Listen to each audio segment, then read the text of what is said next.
Hello, and welcome to the Full Circle Podcast, your source for insights into the science and art of endurance sports training and racing. I'm your host, Coach Laura Henry. Today is Coach Tip Tuesday. My experience as a coach, working with hundreds of athletes over the years, has shown me that very few, if any, athletes can accurately answer this question. Even fewer can give an accurate answer to how much it costs to train for a half marathon off the top of their head. There are very real costs that come along with setting a goal like running a half marathon, and it's important that athletes understand these before they commit to this goal. I have seen many athletes over the years be shocked by how quickly the costs add up in training, and then, because they're in the middle of training, they make choices to avoid or eliminate some important elements of training due to cost. Understanding what it costs to train for a half marathon ahead of time allows athletes to go into training with eyes wide open, and as such, it allows them to make wiser and more thoughtful choices about how to spend their hard-earned money throughout their training. There are many factors that can influence how much it actually costs to train for a half marathon, and the accurate answer to the question, how much does it cost, honestly, is it depends. That being said, there are some base costs that all athletes training for a half marathon will incur, and it's these base costs that we'll be exploring and listing out today. This week's Coach Tip Tuesday is the second in a series of episodes that are an effort to provide athletes with an accurate range of what they can expect to spend if they train for one of the four most common long course endurance events: a marathon, a half marathon, an Ironman, or an Ironman 70.3. This week, we're focusing on the half marathon. All prices referenced in this podcast episode are current as of the time I'm recording it, which is in August of 2024. Running is cheap and easy because all you need is a pair of sneakers. As I talked about in my podcast episode on how much it costs to run a marathon, episode 45, that statement is honestly one of the most misleading things that athletes say. While running is usually less expensive to get into than other endurance sports such as triathlon, there are more costs associated with training for a half marathon than just a pair of sneakers. Races charge entry fees, and half marathons are not an exception to this. The price of a half marathon entry fee varies widely. The race's location, size, and level of support are the main factors that will influence how much it costs.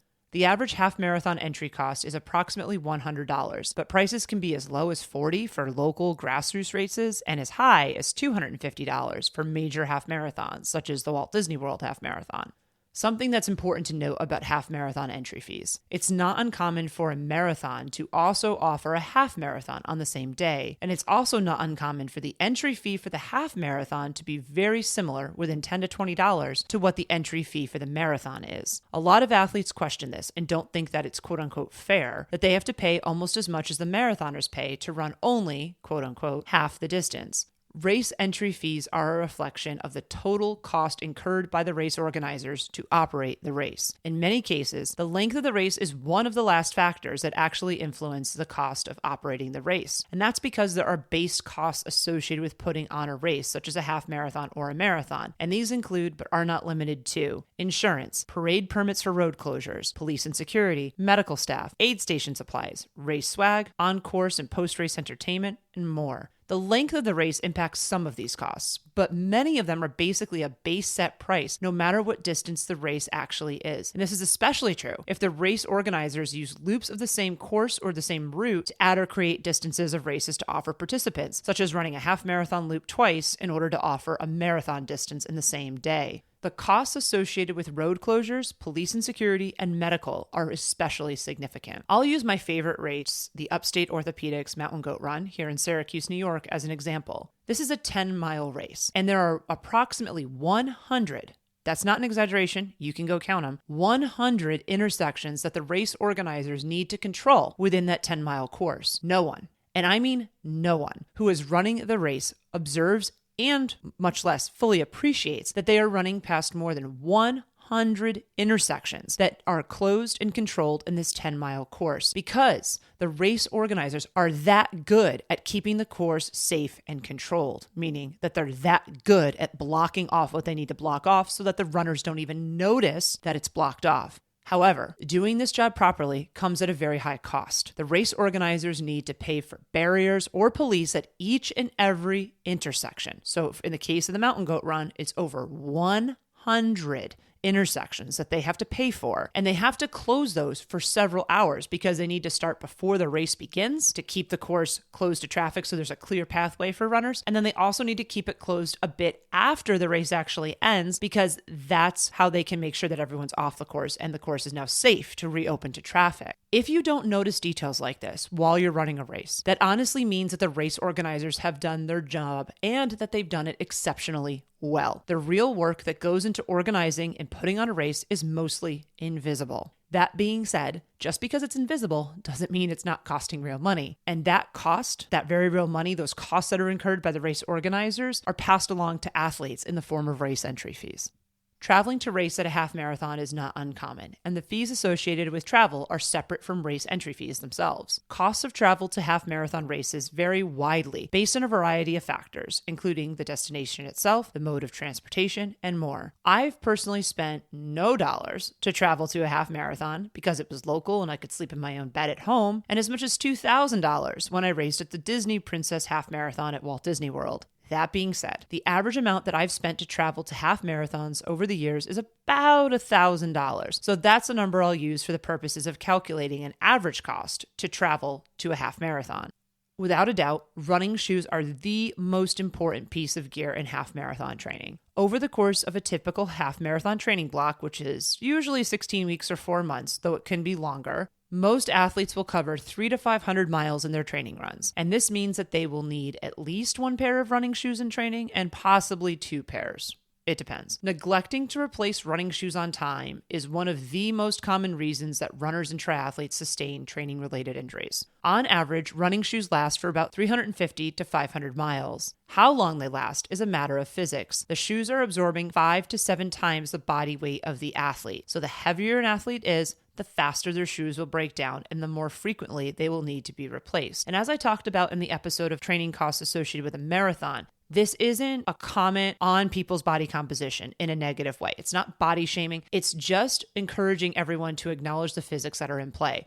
More mass means more force on the shoes, which is going to break them down faster. As I mentioned also in that episode, as an example, I'm 200 pounds and I break down shoes a lot faster than my friends who are 110 pounds. So I can usually only get about 350 miles on a pair of shoes. I did get 400 miles on one pair of shoes one time, but the average over the years, and I've tracked my mileage for more than 10 years now on running shoes, my average is about 350 miles. I just acknowledge that this is true and I replace them on time. The average pair of running shoes costs $150, but prices of running shoes can range from $120 to $300 depending on the shoe's features. I've seen how this cost prompts athletes to try and get as many miles as possible on a pair of shoes, which often means that athletes are waiting until the running shoes are way past their useful lifespan to replace them. And believe me, the cost of an injury is much more than a pair of running shoes. Track how many miles are on your shoes by using a platform such as Final Surge, Garmin Connect, or Strava, and replace your shoes on time. And something else that's important to note, the super shoes or the shoes that are having carbon plates in them or that are designed for racing, they are designed to last even less miles. Those shoes are usually only designed for 100 miles. They are not designed to be trained in. They are designed to be used for fast racing. So they are not as durable. They're meant to be light. They're meant to be very springy, and all of those features mean that they break down faster. So if you do go and spend the $250 or $300 on a pair of super shoes, the cost does not mean that you're getting more miles. It means you're getting potentially more performance out of them when you are wearing them, but not miles. So 100 miles-ish for a pair of super shoes, 350 to 500 miles for an average pair of training shoes. The clothing you wear while you're running is something that's really important to consider. Yes, you can technically run in any clothing. However, you will be much more comfortable and will probably enjoy running a lot more if you run in technical, moisture-wicking fabrics and garments that are specifically designed to be run in. Common running clothing items include tops, bottoms, socks, sports bras, and headgear. Depending on the season, you may also benefit from using items such as gloves, jackets, or sunglasses. The average price of common running clothing items is as follows. A running shirt is $60. Running bottoms, about $90. Running socks, $17. A sports bra, $65. A running visor, $30. Gloves, $20. A running jacket, $100. Non-prescription sunglasses, $30. One of the most underappreciated and neglected aspects of training is hydration, despite the fact that managing hydration is one of the three most important things that endurance athletes can do to help their training and performance. Water is free if you get it from a tap, but there are costs associated with hydration vessels that enable you to carry water with you while you're running, and with hydrating beverages such as sports drinks. Handhelds, waist belts, and running vests are the three most common types of running vessels that are used by runners while they are running. The prices of these items vary depending on a few factors. Their capacity and how they are constructed are the main things that drive pricing. Prices range from $30 to $200 for a running-specific hydration vessel. Handhelds tend to be the cheapest, and running vests tend to be the most expensive. While this price range might seem broad and expensive, hydration vessels designed for running are absolutely worth the investment. Believe me, carrying a plastic Poland Spring water bottle with you and fumbling with a twist-off cap while you're running gets frustrating and old very quickly.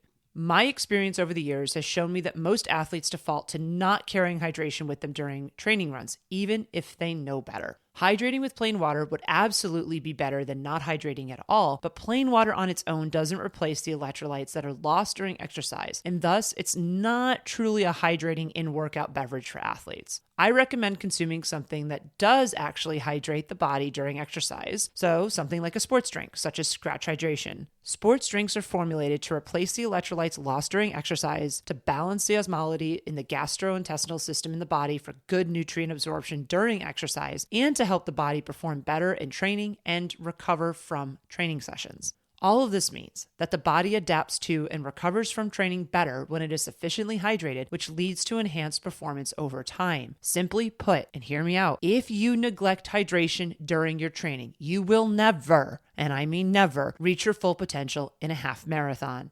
You should be hydrating every single workout. Yes, every single one, even if they're quote unquote only short workouts. Not only is this important from an actual hydration status perspective, but it's also really important to train your gastrointestinal system. Like your workouts, frequency does matter. If you only train your gastrointestinal system on quote unquote severe workouts, meaning only on long workouts, hot workouts, hard workouts, or the like, you will never fully train your gastrointestinal system, and you will be much more prone to GI distress, both in training and on race day.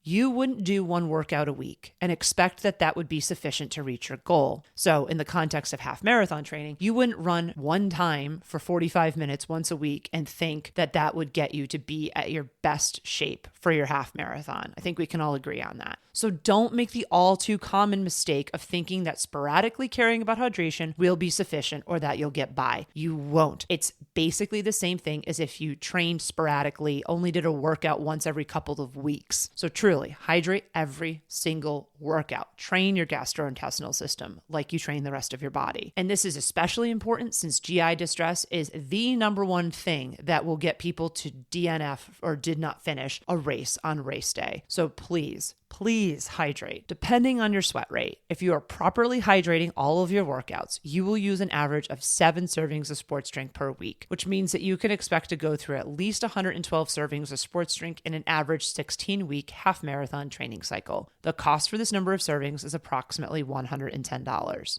In addition to consuming hydration, athletes who are training for half marathons need to be consuming fuel at regular intervals during workouts that last longer than 90 minutes. It's important to note that workout fueling is separate and distinct from an athlete's daily nutrition. Daily nutrition needs and requirements generally increase alongside an athlete's training volume. As an athlete's training volume rises, their need for nutritious food also rises, which means that they will consume more food, which in turn increases the costs associated with daily nutrition. All this being said, that cost is pretty hard to quantify. Workout fuel, however, can be quantified a little bit easier. When it comes to workout fuel, athletes have so many options to choose from. Right now, athletes have more options than we ever have before. Items such as bars, gels, waffles, and chews are specifically made to be easy to consume while running and to be easy to carry while running. Pockets in your apparel can be used to store workout fuel, or you can use items such as running vests or waist belts to store food. An athlete's pacing and the duration of their workouts in training will significantly impact how much workout fuel costs. In addition, the type of fuel that the athlete chooses will also impact the total cost of workout fuel in training.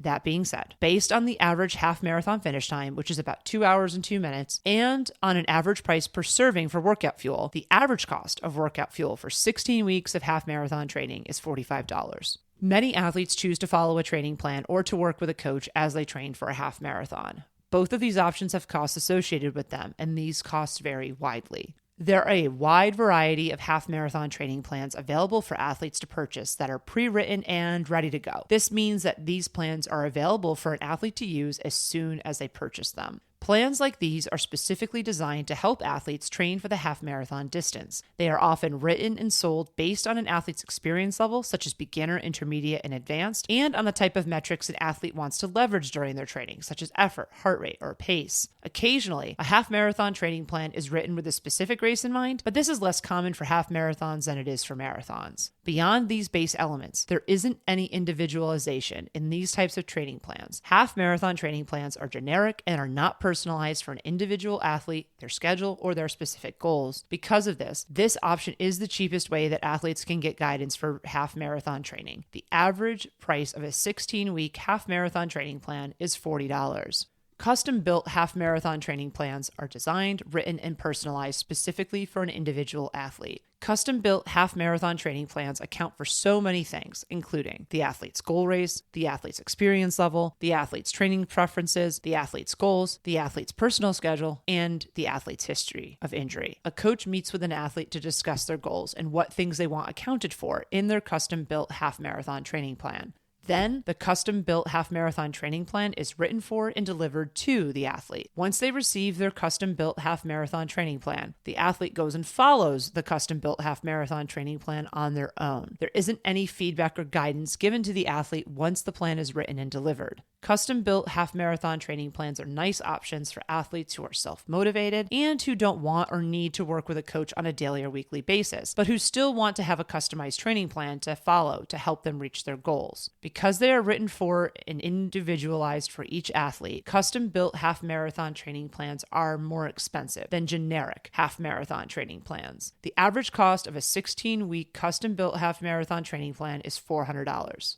Performance coaching is the highest level of coaching, communication, and personalization that an athlete can get while training for a half marathon. All of the same things: the athlete's goal race, the athlete's experience level, the athlete's training preferences, the athlete's goals, the athlete's personal schedule, and the athlete's history of injury are taken into account for an athlete on performance coaching. But there's even more specificity and detail with this training option because athletes have unlimited communication with their coach throughout all of their training. Additionally, training is designed and written 1 week at a time versus several months at a time and can be adjusted on a very granular level, even daily, depending on how things are going in training and what things are happening in an athlete's life. Because this service has such a high level of personalization and communication, it is the most expensive coaching or training plan option that an athlete can select. The average cost of 16 weeks of performance coaching is $1,000. As you can see, once you list out everything that you either need or that is very helpful to train for a half marathon with, the costs do add up. Unfortunately, it's not quite as simple as get a pair of sneakers and go. Here's the total average amount you can expect to spend while training for a half marathon, broken down by category. A race entry,